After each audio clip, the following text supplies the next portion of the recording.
Coach, hey, thank you for joining me today on this Simple Coach interview. Coach Bergin, always a pleasure with you. Like I said it before, the next 10, 15 people I speak with are my tops, and you indeed, sir, are one of my tops. Everyone's going to get a jacket for being on so many times. Oh, wow. So you're going to get... No, a sport coat, not like a useful soccer one, like a fancy sport coat with a day. So I think, is this 6, 7? I don't. This could be. I mean, this is 6, I think, because last time was 5. Yeah. We are. I got to be on the top end of the list of appearances. You totally are. You totally are. It was one of the originals. Yeah. You were one of the originals who said, "Who is this guy?" Sure, I'll go on. I don't know what's going on. All 25 people watching it. Yeah. Now that he's getting, you got what, thousands of viewers? No, yeah, well, 1,500, but who's trying? Thousands? But I've been on a hiatus for the last several months, just trying to get some energy back up. The real job probably takes precedence at times. Yeah, that does. I've felt like wiped out after the fall.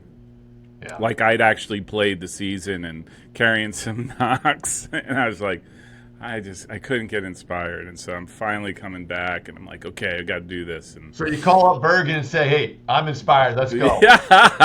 Yeah. Sure, I'm here. I'll give you some good quotes. And I got That's my drink for the day, so I'm not going to get yelled at for having the wrong beverage on today. Nice. That's great. So, anyhow, just want to touch on the fall so far. So let me just ask you, as of right now, your frame of mind going into the season, or a few months out of the season? Yeah, I'm excited. Couple reasons. One, I've had an assistant coach, Colton Holdren's been with me now since August, so he's now going on his second season. Right. He kind of gets it. If you think about this, in August, everything was brand new to him. Yeah. He never experienced any of the college soccer stuff. Uh-huh. So he's got a year under his belt, a season under his belt, and he's been recruiting like crazy, and we have a good class coming in. And the guys really buy into what we're selling, and he's doing a hell of a job helping us out with that. So coming into it, we're in June now. God, it's going to be here before you know it. We are really excited. The OAC has completely changed. I'm sure you're going to ask a question or two about that. So I think optimistic about the season. But then again, everybody's at the top of the table in June. So yeah. 1, 2. Hang on. 1, 2. Wait, 1, 2, 3, 4. This will be 5. No, this will be 6. This is number 6. This will be 6. But I've had 14 videos of you in different. Like I cut some, like from the So there you go. And you did a Field of Dreams. You came in the field. Yeah. That's very true. I'm all in. I'm all in at Marietta. Maybe I should become the next football coach. Aren't you guys? Look, we got one. Oh, you did. Okay. So, right. So I can't get he's that a job. JCU grad, and he's a good Boo. one. Yeah. He's bleeding the right color shade of blue now. But he's been here for a couple months, and we just hired a new basketball coach maybe 2 weeks ago. Yeah, that was a big one too. Yeah. Like, what's going on there? So Coach Waddle, the football coach, went D1. Good for him. Oh, wow. Coach Vanderwall, the basketball coach, has gone to Trine, which you might know they won the national title a couple years ago.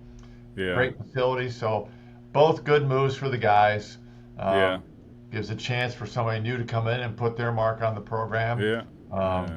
I'm still one of the older ones in the department. There is one coach that's been here longer. That's baseball. He's won a couple of national titles. Yeah, he ain't going anywhere until he wants to. So let me ask you, just in terms of, let's just rip this one off, the OAC. And so I actually spoke with Coach Dayon yesterday. Yep. And had a conversation, and they're going to the NCAC. And what are your thoughts on that? What do you think that does for the OAC and sort of your prospects for the fall? Well, look, John Carroll's a great program soccer-wise, and they're a great school athletic-wise. They produce a lot of winning teams. So that perspective of it, I'm not really going to miss them because I've never beaten them. I've never beaten them since I've been back to Marietta, and they're good.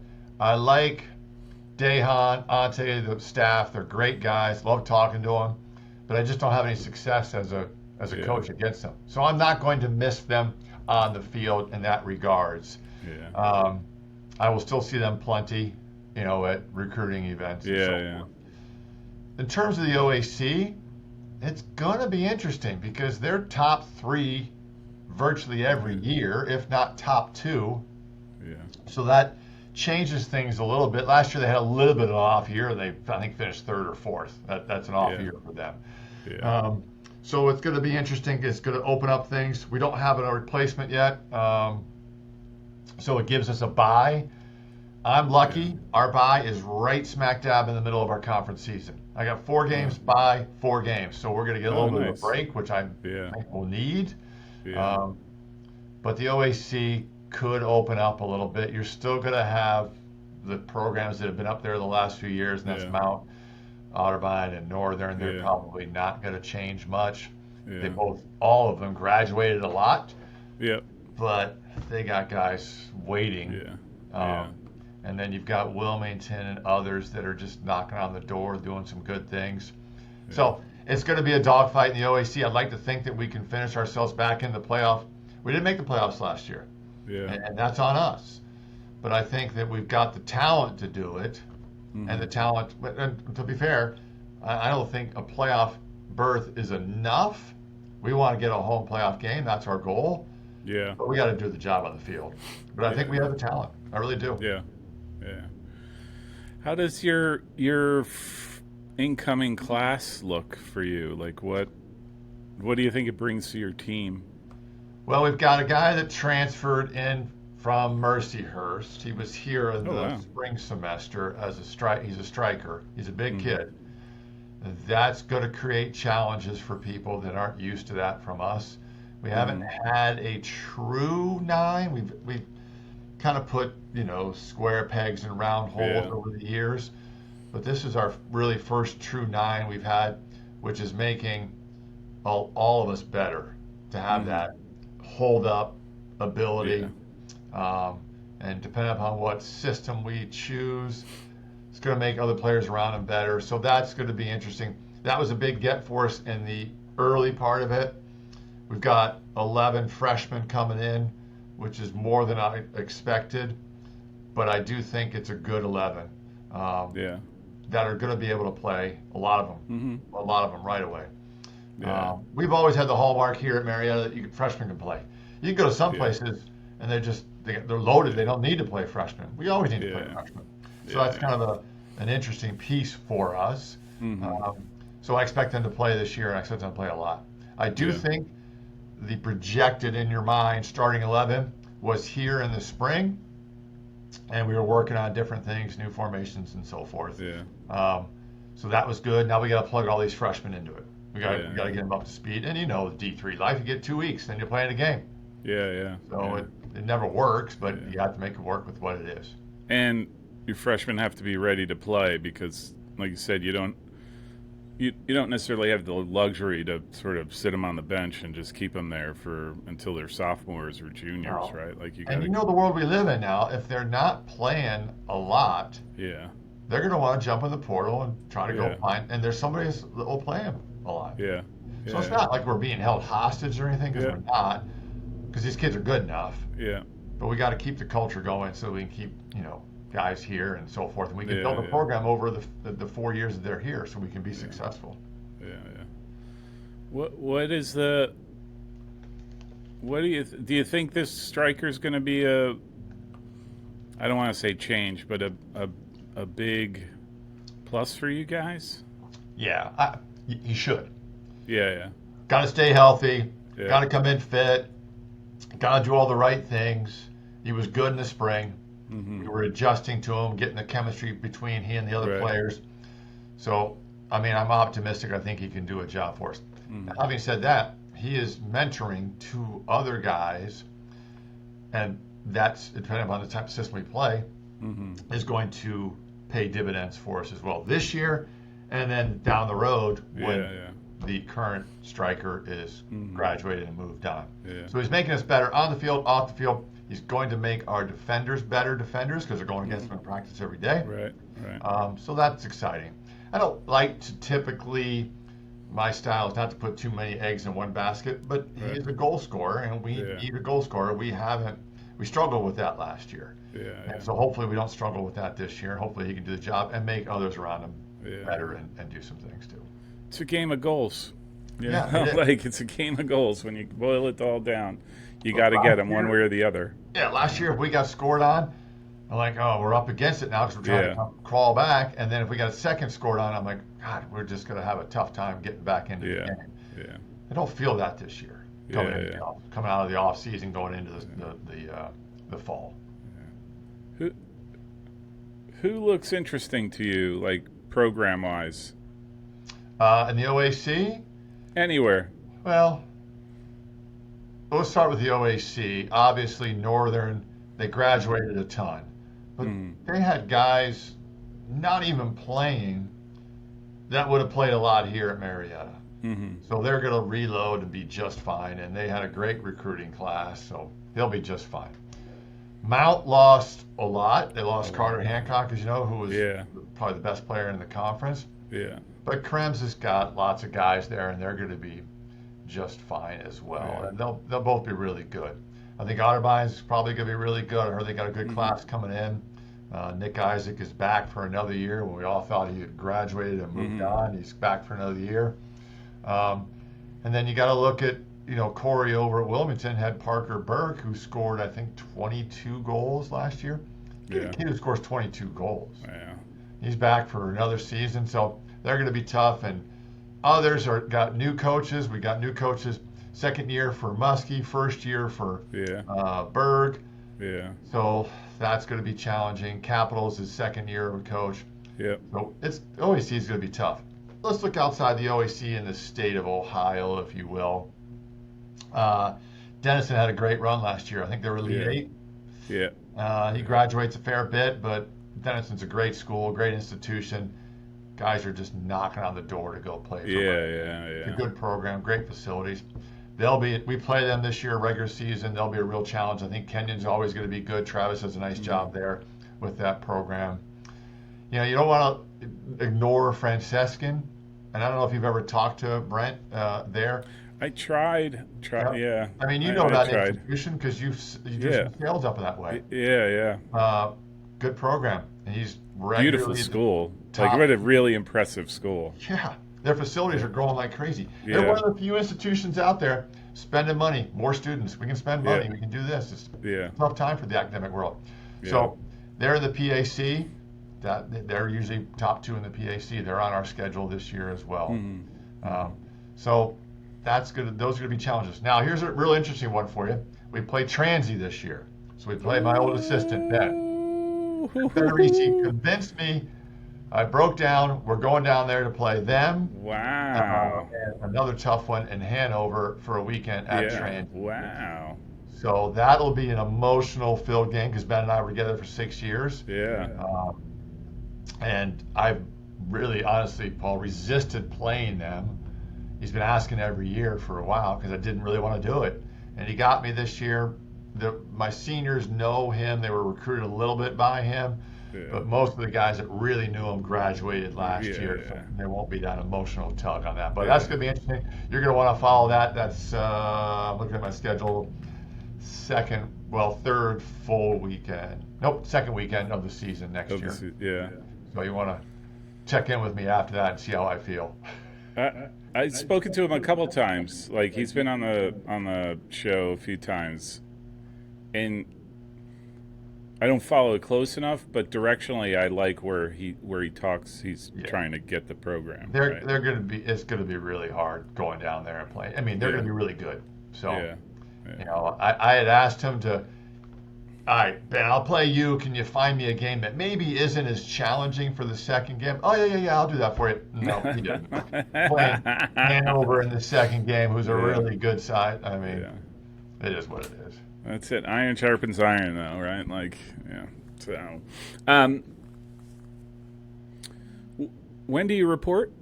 Back on the 14th, start training in Midnight Madness on the 16th. Oh, that's right. Yep. Oh, yeah, the famed Midnight Madness, which I know you love. I love it. I like it when we're training. I don't like it the next morning. Can I just tell you, like, I think you might be the only program that does that. I don't know of another. I haven't seen at least another program that is crazy. Yeah, I mean, that is. It starts. I stole it directly from basketball. That's a Yeah. But our guys, they get excited about it. They want to do it. They don't.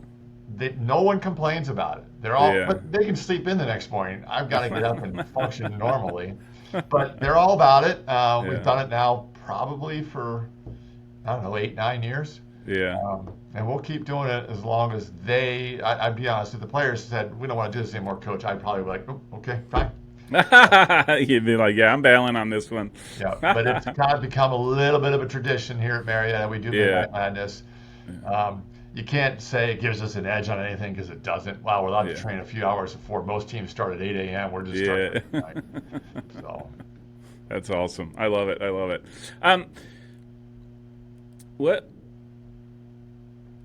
When are you going to know, or what are you looking for to see out of the guys who show up or who come to preseason, where you think you'll be like, we're on a good path? Two things. Well, one, they got to be fit. Yeah. Every year we give a summer workout program. Every year we say the same line. We've said this for years. I don't care how you get fit, just be fit. If you don't do this summer workout program and you're fit, fine. But the boys need to play this summer, and we've got a lot of guys playing all over the place. OVPL or NPSL and different variations of things. So that's good. We don't want anybody to sit around. You know, Marietta many years ago where they would just sit around all summer long and did not play soccer. Well, they got to do that for us to be ready to go on the 16th. So those are the things. Got to be fit. Got to get touched on the ball this summer. And with the expanded spring that we get now from NCAA, that's really a good thing. We got with them for 8 weeks, 3 times a week. That's most of the semester in the spring. Yeah. So we kind of were able to put a lot of things into place there, like most programs will. So we just got to make sure that they are ready. And there'll be some that will not be fit. You know it always is. We've been there. Yeah. And they're going to get lack of use injuries, and they're going to be sitting next to us. Most freshmen come in scared, so they're usually pretty fit, and they should be. If they want to play, they got to be. But I do think our guys are committed to what we are trying to do, and they were excited when we left here in the spring. Very cool. I'm saying the same thing that every other coach is going to tell you. Yeah. They get touches on the ball, because every program that's doing that is doing. They're going to give themselves a chance to be successful. I mean, fortunately for guys like this, there's plenty of opportunity to play.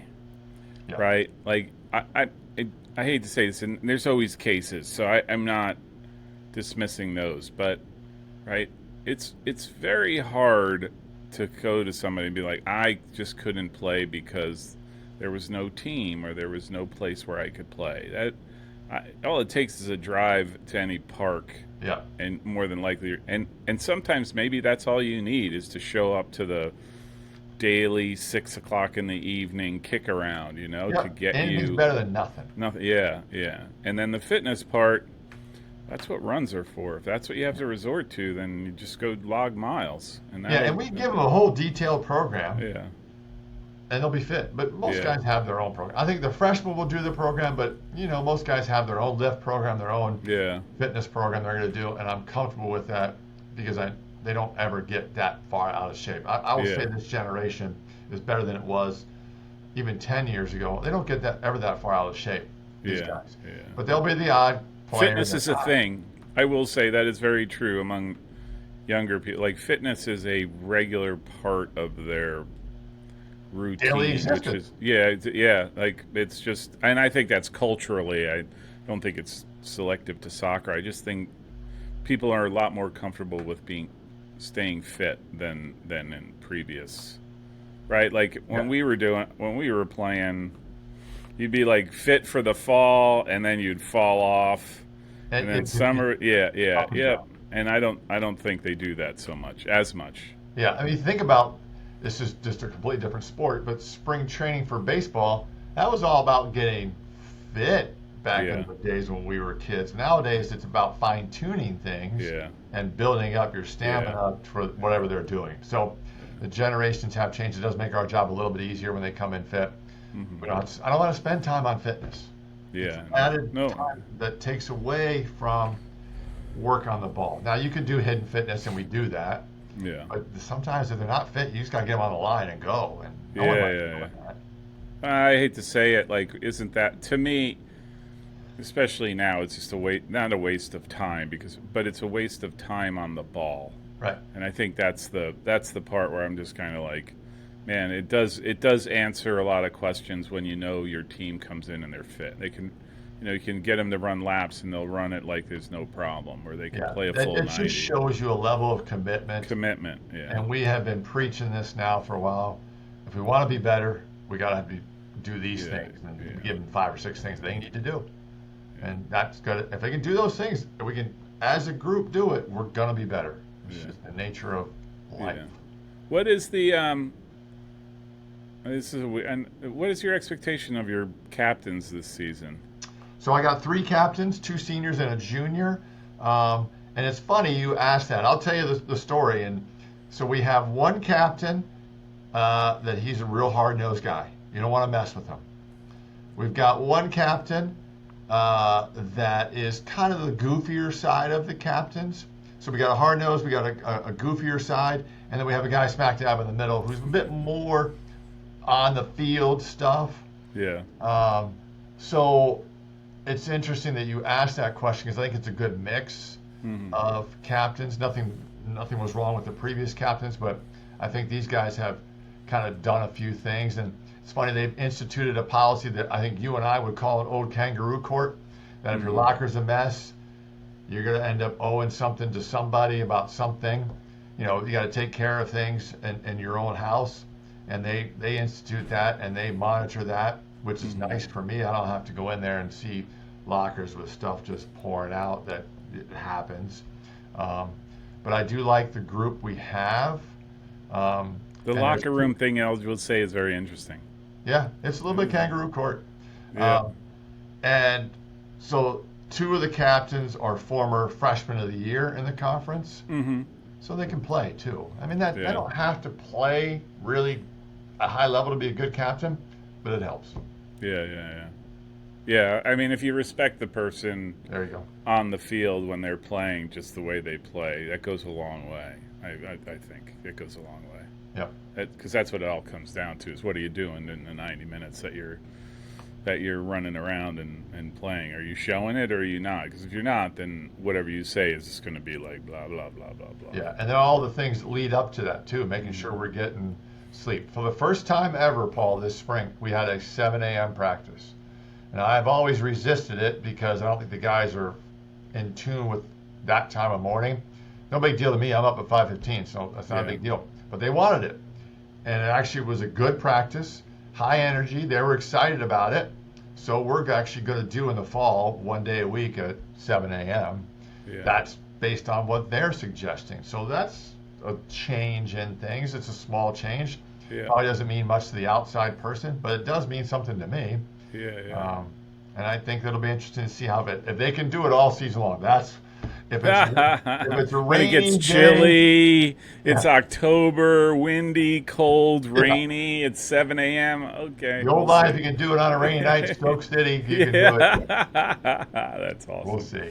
Yeah, that's interesting because I know of another coach who does, I'll say 7 a.m. I thought it was 6:30, and does it regularly during the spring in particular, not so much during the regular season, and the rationale is that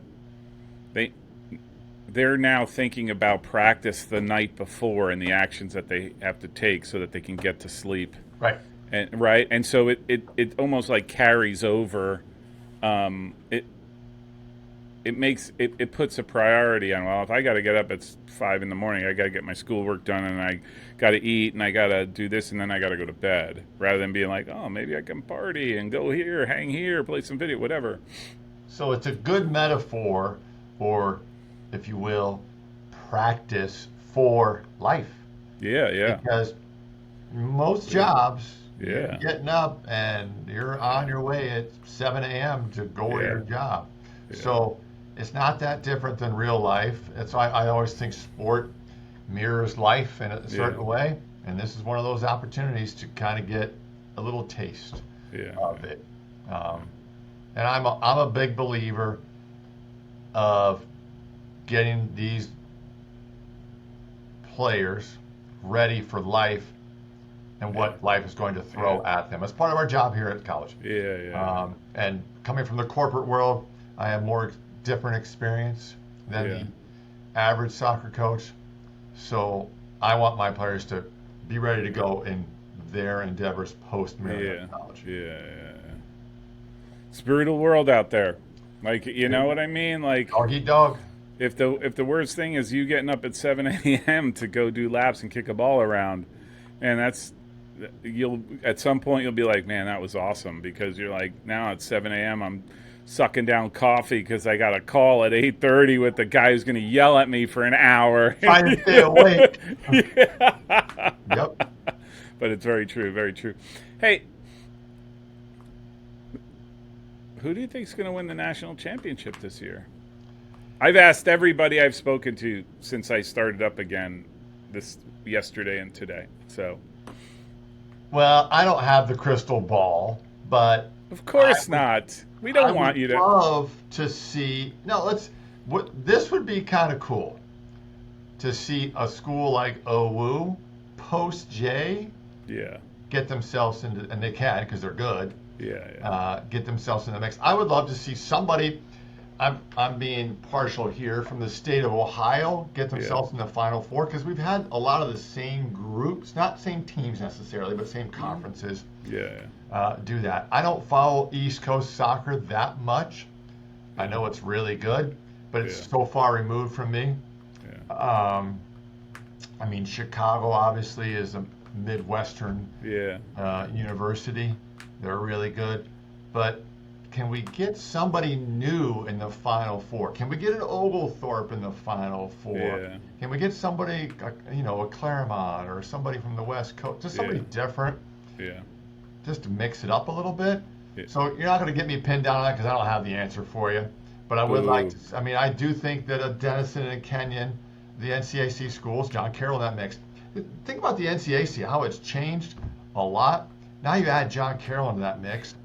That is really going to be a hard conference.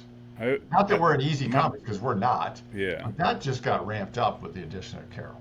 I think it's perfectly legitimate to say the winner of the NCAC, the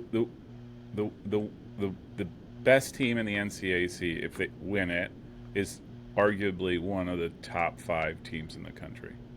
Like that's how strong I think that conference is. And they're basically going to be playing such a hard schedule that going into the NCAAs, maybe their first 2 or 3 games where you they might be, I hate to say cakewalks because it's not, but you get my point. Like, they'll be battle tested. They'll be totally ready for it. Being like, this is nothing. Like, go to OWU and play it if it's not OWU, right? Like, Now, I do think that the top tier OAC schools will make some. I mean, because last year you had Northern, I think, made it to the Sweet 16. And Otterbein won a game as well. So Mount Union didn't make it. Well, unfortunately, he got the new system didn't do him any favors. Because they were good. So the top tier in the state of Ohio soccer, it gets looked past a lot. It's good. There's good soccer here. No doubt about it. No doubt. And I think someplace like in the post-J era, it'll be interesting to see Ohio Wesleyan and see. We play them this year. First time we played OWU in a real game since my sophomore year here at Marietta College, 1983. Don't date yourself. Yeah, I know. I'm old. So Matt Weiss is taking over. I like Matt a lot. I've worked with Great Matt guy. at camps. Yep. He'll do a great job there. It'll be fun to go there and play on that nice J. Martin facility. Oh, that's what you're actually going to the Lions Den for that one. Yep. Yeah, that's a our tough place. last non-conference too. Yeah, tough place to play. It is. Tough place to play. Grass. Very few have grass nowadays, as you know. Yeah. I just remember the ambulance coming out of the gate to come grab me. Yep, that's the last thing you remember. Yeah, that's pretty much. So, yeah, that's why I say it's a tough place to play. It didn't last very long.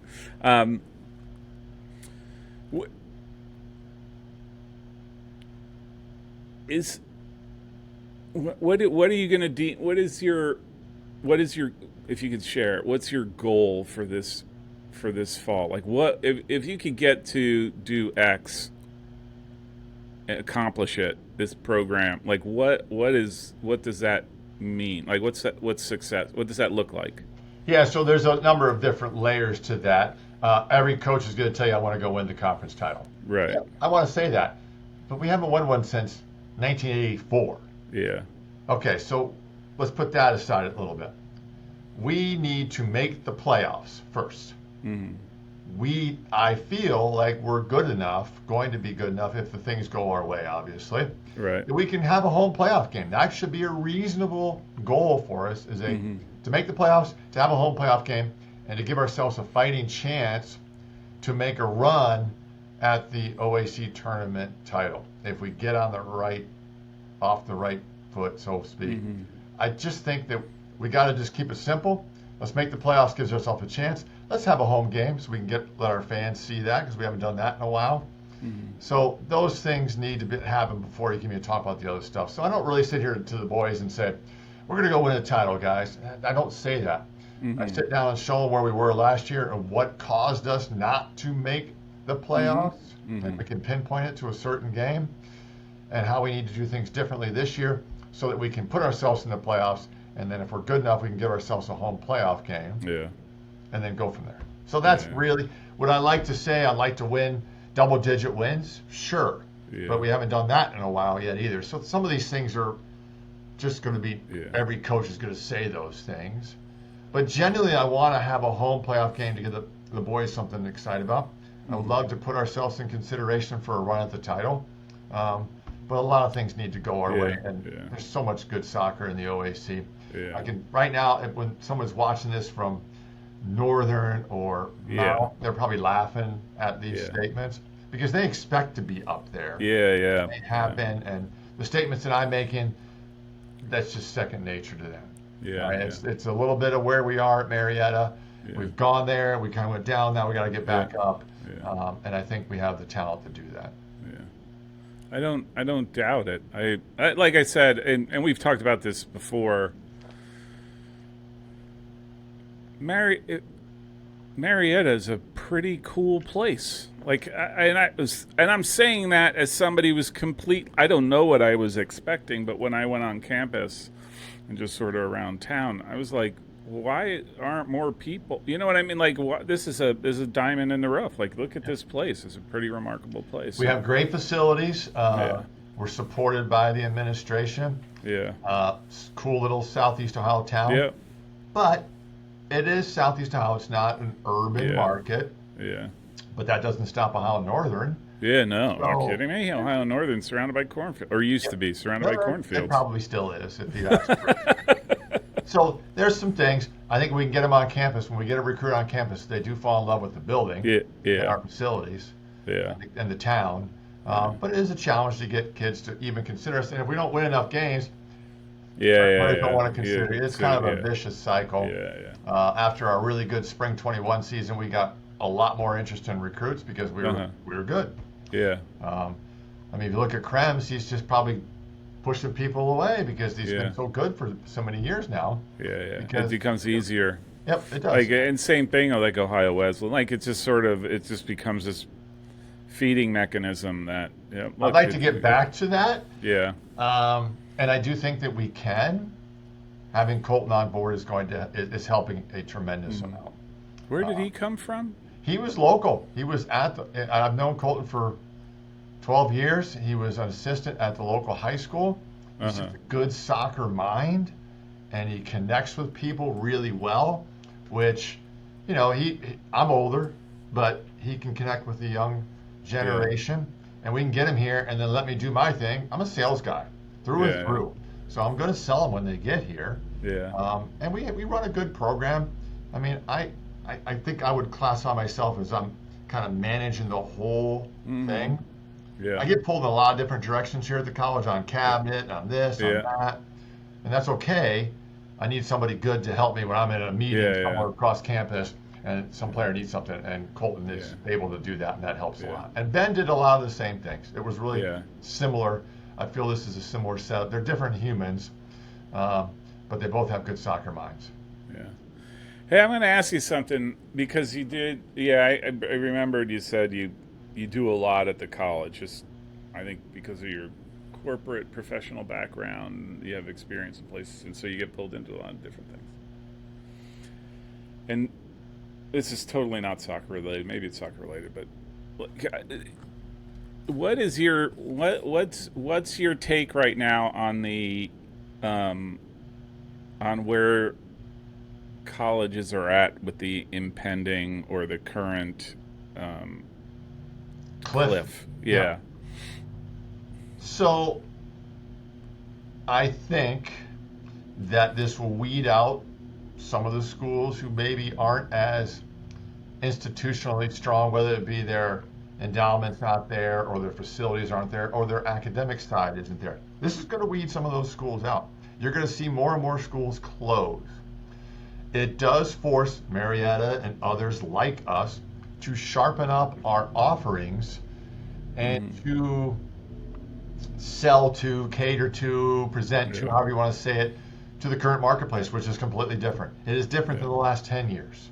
And we need to operate here, and I say this all the time in every meeting I go into, and if anybody's from the college is listening to this, they're going to laugh. We need to operate at some level of retail speed. And I say that because the academic world is not particularly fast in decision making, and if we want to compete in the marketplace, you got to be nimble. You got to move, And the decisions we make, and the programs we pull the plug on, or institute, or this, that, the world is going to get tighter and tighter as we go forward here, but there is still plenty of students for schools like Marietta if we do it the right way. Yeah. And I think that we are on a path now to get back to doing it what I perceived as to be the right way, which will attract more students, and will make it Marietta an attractive institution for others to choose. It's a great school. It's a great little town. A lot of great things for it, but we got to go sell ourselves. Got to go market ourselves. So it's you got to work for it. I hate to say it. Years. Going to see a lot of changes in the world, in the academic world. Yeah. I'll tell you, in my just following, it's amazing what you think about schools just based on reputation, and then you find out like they're in trouble, right? Like the latest one that I heard about is Middlebury, and I don't know if they're in trouble, but Middlebury's a great school. Soccer-wise, obviously they're one of the tops, and they announced that they're deficit spending like $15 million a year, like unsustainably so, and you're like, wow, if a school like that's impacted, and I just sort of go like, okay, what schools are not impacted? You know what I mean? Like, you would think somebody would be immune to it, right? Like, and if they're not immune to it, I mean, the schools that have the letter B in their endowment, they're relatively immune. Yeah. Well, Rochester's not going away, I totally get it. But the schools that have attractive offerings for prospective college students, now, mind you, that's changing too. Yeah. There's less of them, and less of the ones that we do have go to college, a 4-year school, and many of them that come to a 4-year school already have a year plus done of college plus credits. Yeah. So it's a changing marketplace. You are going to see more. We just need to continue to be nimble and kind of forecast how we can see the marketplace going and try to get out in front of it a little bit and do a good job. And I'll say this place does a great job in the fundraising. We Yeah. got a lot of great alums. That Yeah. helps us on our side. Yeah. Buy this or buy that, or do the Yeah. field or do the scoreboard that eventually we're going to do here soon. Mm-hmm. Those kind of things. You got to have that support. If you got to Yeah. cultivate that support, you can't just sit on your hands and expect them to come. You got to go sell it. Yeah. So That's very true. Very true. All right, Coach. That was my last. That just popped into my head. Might as well take advantage of somebody who knows about it. So yeah, like you said, I get on a lot of different committees and different things, and they do try to tap into that business side. I don't know if they always want to hear it, but they get it. It's funny that you say retail speed, because I remember when I was in higher ed and I wanted to teach and all this stuff. One of the things that drove me nuts was how slow everything was. It was like, we'll make a decision 3 weeks from now. Why don't we make a decision right now? And it painful. And it was one of the reasons, among many, that why I was like, I can't go back. I can't do that. I literally preach the retail speed virtually every meeting. Mm-hmm. I think the president, she might be tired of me saying that, but I'm not going to let it get away, because I think we need to operate like that. That's the whole retail side of my corporate sales. Yeah. But if you aren't moving, you're dead. Yep. You're totally dead. So, all right, Coach. As always, this was fantastic. Love talking to you. It's Thank you. Maybe this fall I can get out there if I'm lucky. I would love to have you here. We'll go get a nice dinner at downtown Marietta, new restaurants in town. Nice. So we'll do that. Nice. Yeah, I'd love it. Love the town. So, but we'll be in touch. I wish your men the best. I'll be cheering you on as I always do. And I look forward to watching some of my peers do the same, get in the hot seat and get these questions. Get Federici and get Krems on here. Yeah. The Heidelberg coach. Yep, Michael Wright. Yeah, he was the assistant at Mount. I met him when he was in the interview process. I'll just say that. I don't know where it was. I don't recall. And so I'm like, ooh, I got to get him on, because I have a lot of questions about Heidelberg. There might not be good questions, but they are questions. Honest. Yeah. Krems' coaching tree is growing. Yeah. So good for him. I'm impressed by him. He impresses me.